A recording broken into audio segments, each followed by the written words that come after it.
Happy Wednesday. Is it Wednesday already? Wow.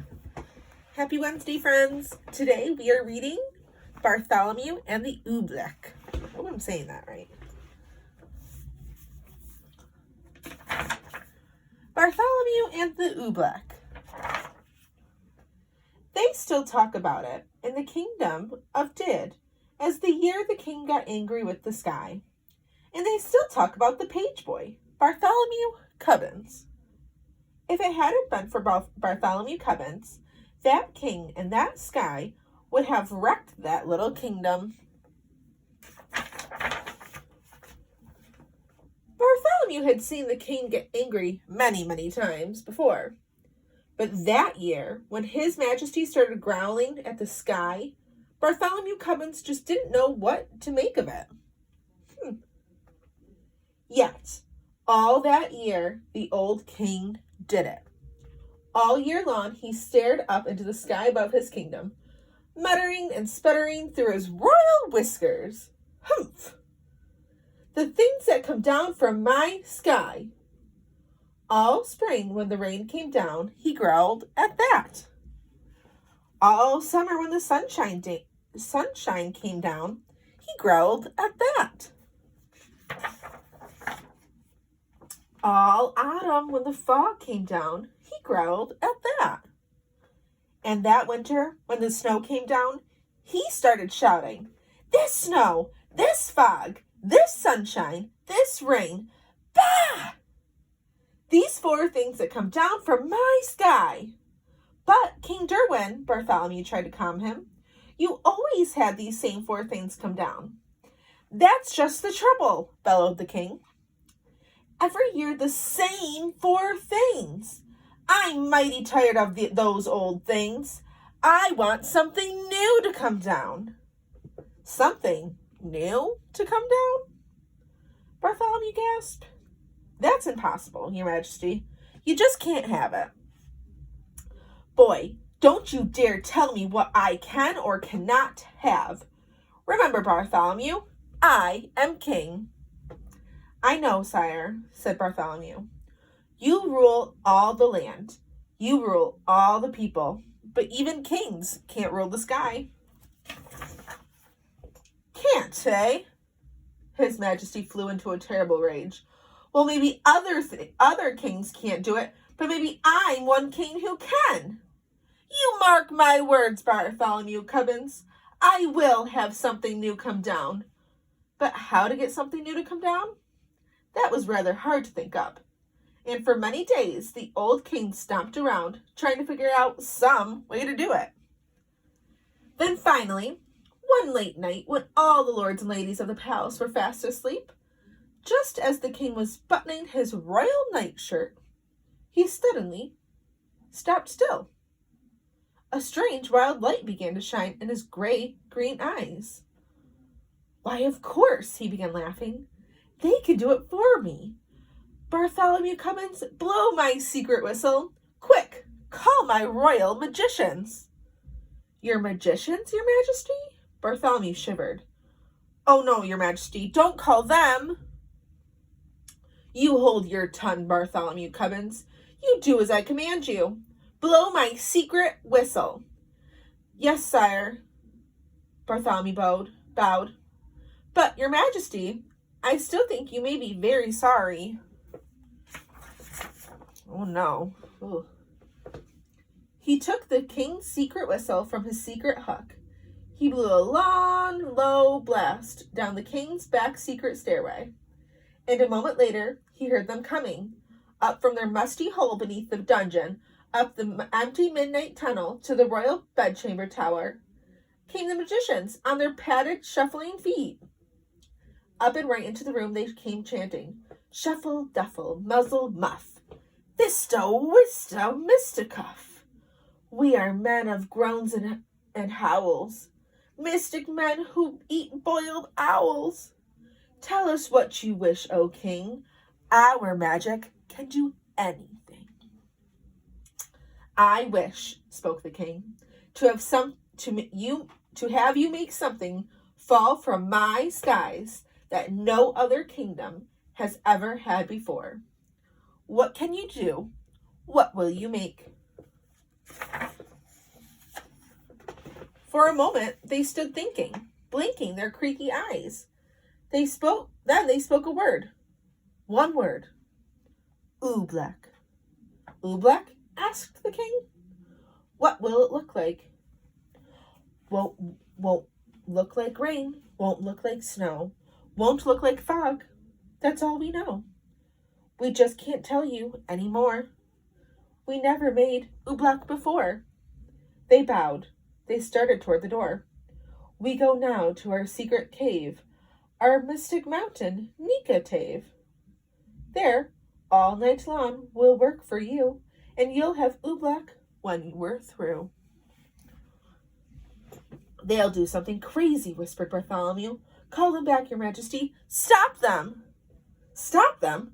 Not for a ton of diamonds, chuckled the king. Why, I'll be the mightiest man that ever lived. Just think of it. Tomorrow, I'm going to have Oobleck. It took Bartholomew a long time to get the excited king to sleep that night. But there was no sleep for Bartholomew, the page boy. All night long, he stood in the king's window, staring out the mystic mountain Nika. Somewhere up there, Bartholomew knew the magicians were working their terrible, terrible magic.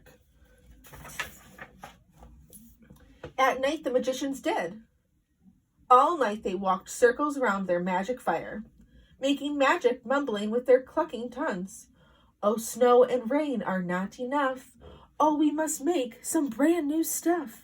So feed the fire with wet mouse hair. Burn an onion, burn a chair. Burn a whisker from your chin, and burn a long sour lizard skin. Burn yellow twigs, burn red rust. Make magic smoke green, thick, and hot. It sure smells dreadful, does it not? So quick, that means the smoke is now just right. So quick before the day gets light. Go magic smoke, go high, go high. Go rise into the kingdom sky. Go make the Oobleck tumble down on every street in every town. Go make the wondrous Oobleck fall. Oh, bring down Oobleck on us all. Oh, no. Dawn was just breaking, and Bartholomew was still standing, trembling, watching at the bedchamber window. But now, as the sun rose, Bartholomew smiled. Those silly magicians hadn't done a thing. Then, suddenly, Bartholomew Cubbins stopped smiling. Was he seeing things? No. There was something strange up there in the sky. At first, it seemed like a greenish cloud, just a wisp of greenish steam. But now, it was coming lower, closer, down toward the fields and farms and houses of the sleeping little kingdom. It was swirling around the topmost turrets of the palace. Tiny little greenish specks were shimmering in the air right over his head. Odd little greenish blobs, just about the size of grape seeds. He stretched out his hand. He started to catch one. Then he pulled his hand back. There was something frightening about those blobs. Bartholomew slammed the window shut. Wake up, your majesty, he shouted. Your Oobleck, it's falling! The king sprang out of his royal bed sheets. Oh, my royal whiskers, it is, he cried. Oh, that beautiful Oobleck, and it's mine, all mine. I don't like the looks of those blobs, sir, said Bartholomew. They're coming down as big greenish peanuts. The bigger, the better, laughed the king. Oh, what a day. I'm going to make it a holiday. I want every man, woman, and child in my kingdom to go out and dance in this glorious Oobleck. Out in that stuff, said Bartholomew. Do you really think it's safe, sir? Stop asking foolish questions, snapped the king. Boy, you run to my royal bell tower. Wake my royal bell ringer. Tell him to ring that great holiday bell.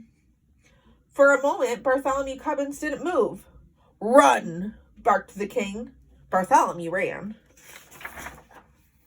Across the sleeping palace, Bartholomew ran. Then up the ladder of the high bell tower, he climbed the bell ringer's little cubbyhole into the belfry. "Ring your bell," he called. "His Majesty the King proclaims today a holiday." The old man crawled out of his cot. He grabbed the bell rope. "What's the holiday for, Bartholomew?" "You'll find out soon enough," said Bartholomew. The bell ringer yanked the rope. Nothing happened. He yanked it harder. Still nothing. "Hey, what's wrong with my bell?" he murmured. "I better take a look outside." He poked his head through the little trapdoor. "Merciful gracious," he gulped. "What is that? All over my bell, like green molasses." "Not only your bell," Bartholomew cried. "Look at the poor robin down there in that tree.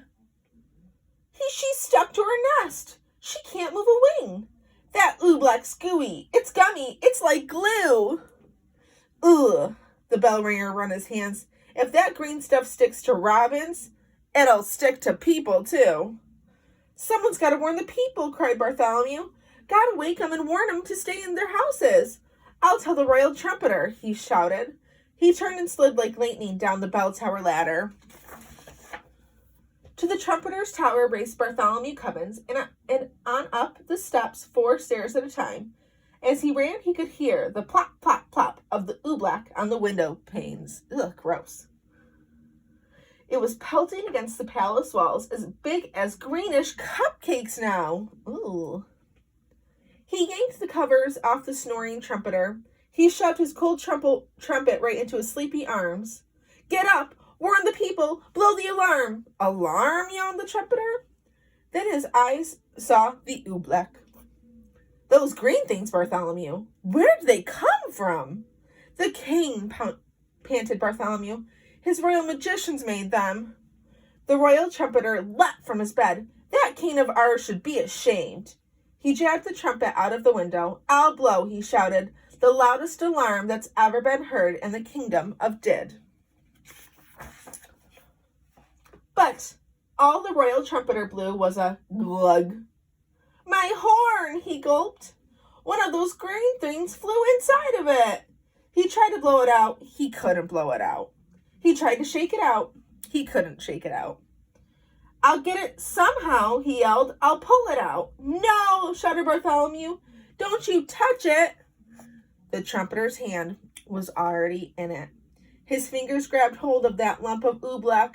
He could feel it squiggle around it in his fist like a slippery potato dumpling made of rubber. He pulled with all his might. The oobleck began to stretch. Then, gloing. The oobleck snapped back inside the trumpet. It yanked his arm back right with it, up to the elbow. "I can't wiggle a finger," the trumpeter wailed. "Oh, Bartholomew, what do I do?" I don't know, and I hate to leave you stuck to your horn, but if you can't warn the people of the kingdom, I've got to find someone who can." Out of the rooms and down the stairs ran Bartholomew Cubbins.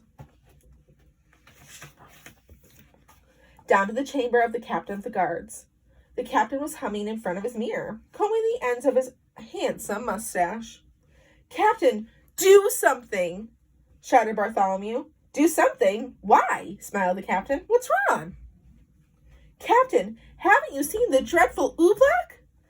It's coming down as big as greenish baseballs." "Oh, that stuff," laughed the captain. "What's so dreadful about that, lad? I think it's rather pretty." "Captain," pleaded Bartholomew, "it's dangerous." "Nonsense," snorted the captain. "Lad, are you trying to frighten me? Captains, my boy, are afraid of nothing. That stuff's harmless. I'll show you. I'll eat some." "Eat some?" gasped Bartholomew. "Oh, no." But before Bartholomew could stop him, the captain was leaning out the window, scooping up some oobleck on the end of his sword. "Don't, Captain, don't!" The captain did, and by the time Bartholomew dragged him back inside the room, his mouth was glued tight shut with the oobleck. He tried to speak, but no words came out. All the noble captain of the guards could do was blow a lot of sticky greenish bubbles. Ugh.